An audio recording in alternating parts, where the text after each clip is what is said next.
Hey everybody, happy Saturday. I just want to make a quick video here on how and why you need to be uploading your database to Facebook and Instagram. I've had some people ask some questions about this, so I thought I'd make a quick video on not only how to do it, but why it's actually important. So let's dive right in. So first of all, let's start with the why. Now, the big why is Facebook's algorithm kind of sucks sometimes. So you guys might have built up a following of people on your Facebook page, but when you actually make a post on that page, only a very small percentage of those people are actually seeing your content. Oftentimes it's 1 to 5%, sometimes less. It really depends on how effective your page is, how much engagement you get, and a number of other factors. But the point is, when you post content on your Facebook page, just because people follow it does not mean they're going to see it.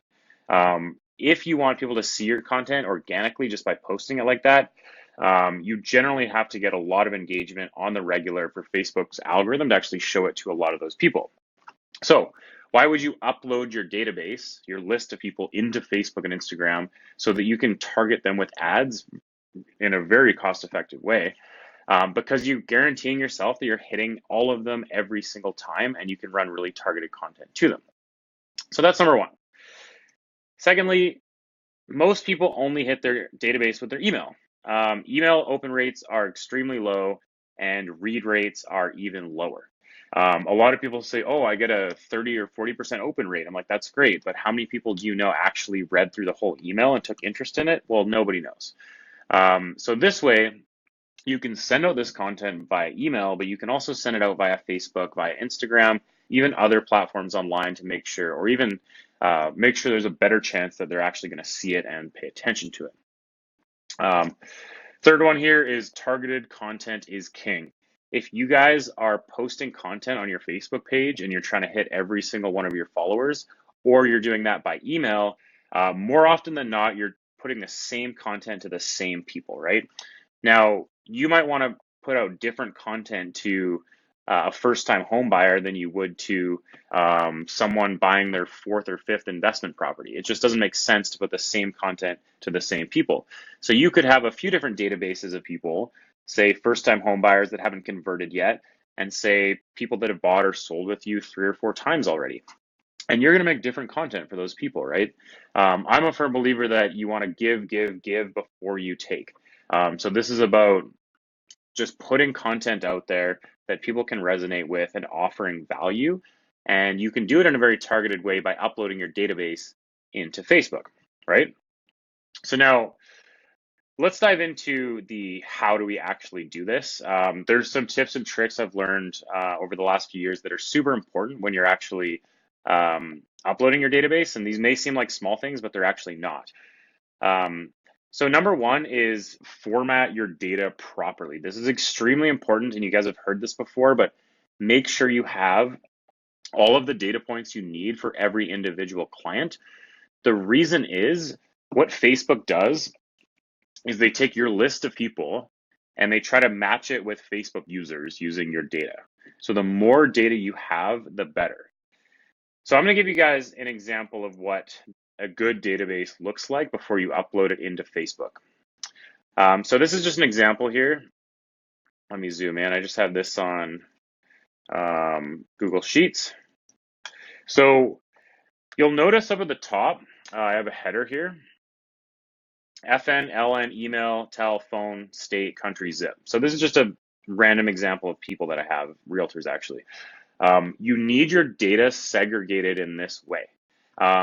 I will link to a Facebook resource, which is right here, where Facebook actually outlines this for you of why and how you should format your data, but I'm just going to show you in real time. So you want first and last name separated. You want their email, you want their phone number, but not only that, you want the country code next to their phone number.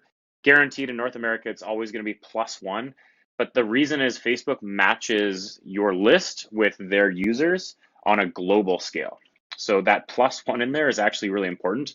You'll notice how I have 2 columns here, tel and phone.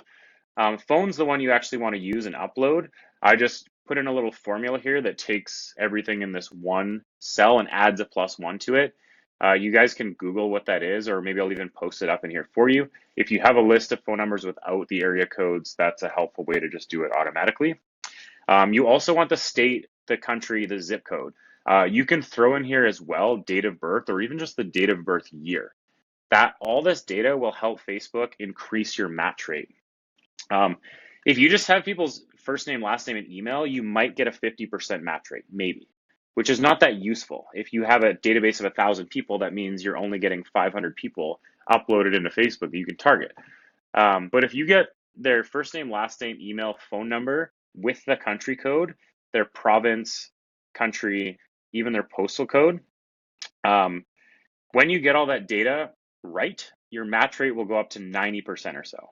I kid you not, which is really good. You can target 90% of your database with regular ads, and you don't even have to spend a lot of money because your audience is so small. It does not cost a lot of money at all to run an ad to your database of 1,000 people.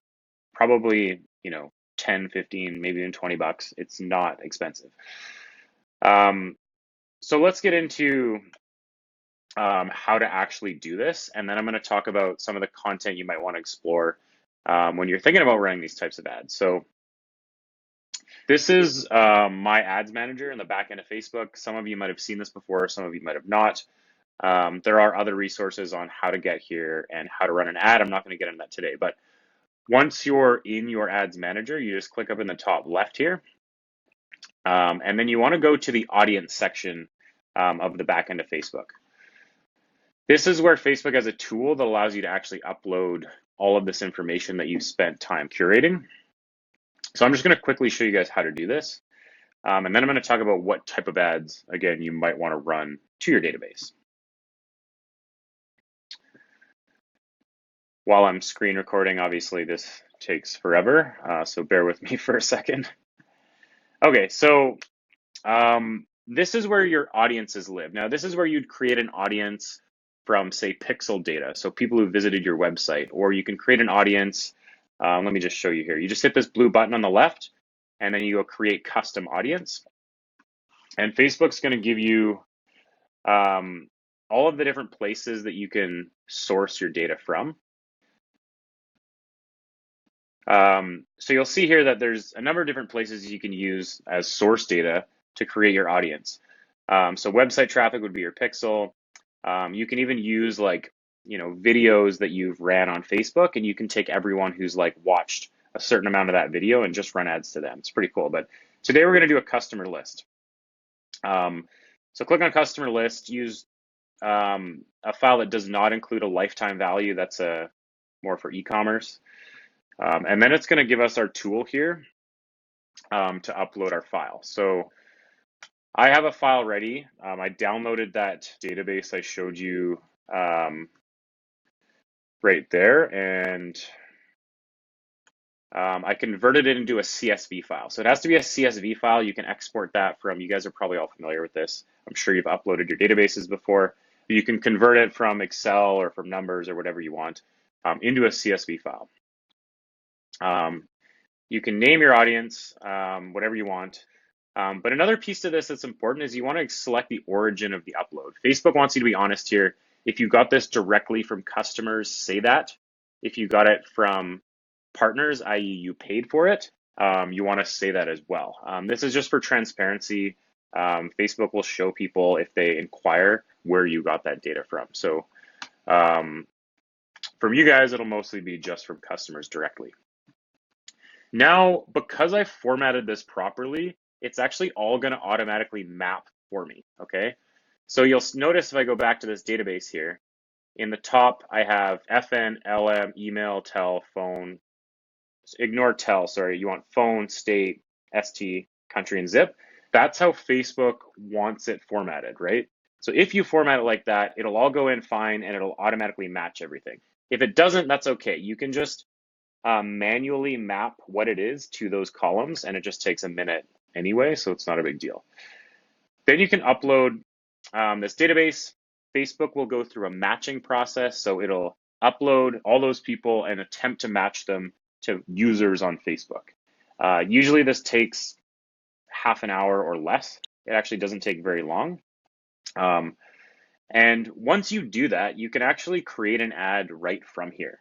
Now, I'm not going to walk into how to create an ad today. I'll put out more content on how to do that.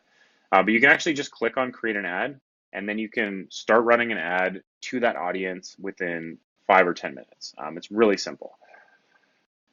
So that's how you actually upload a database and format your data properly. Now let's talk about how to actually make these ads effective. Excuse me a second. So a couple important points I want to touch on here is you want to target and title your content appropriately. So like I mentioned, you don't want to run the same content to everyone. It doesn't make sense. In marketing, your content needs to be extremely targeted for it to work, right? So like I said, you're going to run different content to a first-time home buyer than you are to someone who's downsizing for retirement, right? So it's important to make those distinctions and have a few different databases. So when you're in Facebook, you might name your database downsizers or first-time buyers or whatever it may be. So what are some rules of thumb around this? Not only targeting, but titling your content is super important. So a lot of people just put out content thinking, oh, people are going to engage with it or people are going to see it. But what makes you actually stop and read something or pay attention to something? Oftentimes it's a good question or something that really makes you stand out. So titling your content is very important. There's a few rules I like to live by when you're doing this. First, you want it to be future pacing. So you want it to be something regarding the future. So how to protect yourself from ... Because you want people to look into advice you're giving for something they're going to be doing in the future, which obviously is hopefully buying a home with you or selling a home with you, right? So you want it to be future pacing. You also want it to be about them. So how to protect yourself from major defects when buying ... So it's about the future and it's also about them, right? This is the kind of stuff that gets people to stop and listen and watch your content because you're making it about their future, right? And the third point is you want to signify an end result. So how to protect yourself from major defects when buying your first home so you can ensure a return on your investment. Now, that's enough to get people curious, like, oh, well, that sounds nice. You know, I want to watch this. And then you'd go into a video, for example, of value add, like, hey guys, just want to run you through how subjects work on a contract and why you always want to put subject to inspection, why you have these subjects in place so that you can feel comfortable writing your first offer. I know it's a daunting experience, but trust me, you can protect yourself with these terms and subjects that I will help walk you through as a real estate professional. Make sense?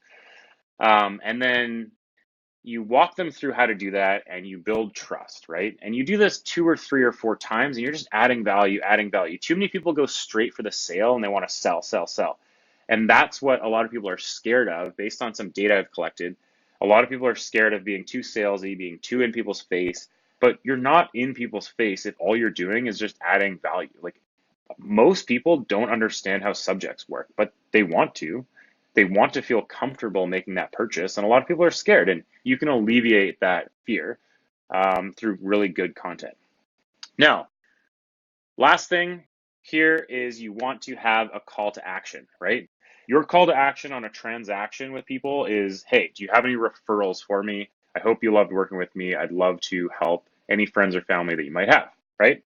Now you have to have a strong call to action on your videos. So usually it looks like, hey guys, if you have any questions, comment below. I'm happy to answer anything that I can. Feel free to tag a friend that would be interested in this content. I'm happy to help them as well. If you enjoyed this content, like my page, you can click on it above there. Give that a like and you'll start to see more of my content. I'm trying to put out a lot of value add stuff and really teach people, how this industry works. So make sure when you're doing these videos, and video content is really king, but you can do it in a different way if you'd like. But what I like is doing videos just like this. I use a software called Loom. It's free. Check it out, Loom. You can record videos like this, upload them to Facebook or YouTube, and send that stuff out to your audience in an organic format or as an ad. But make sure you have a call to action, grow your following, get people to take action, tag their friends. Because at the end of the day, that's what you want, is more exposure, right? So for my call to action, follow me on Facebook and on YouTube if you guys want. I'm going to be pushing a lot of content out like this in the near future, just to kind of build a personal brand. So follow me on Facebook. It's facebook.com/Eric Preston Marketing. There is a link to my YouTube channel on there as well. So I'll be putting out a lot of good video content on both. I hope this was helpful. Leave some comments down below if you have questions. I'm happy to answer them. Like my page. So I'm just reciting what I just told you guys to do. So you get the drill, but thanks for listening, guys.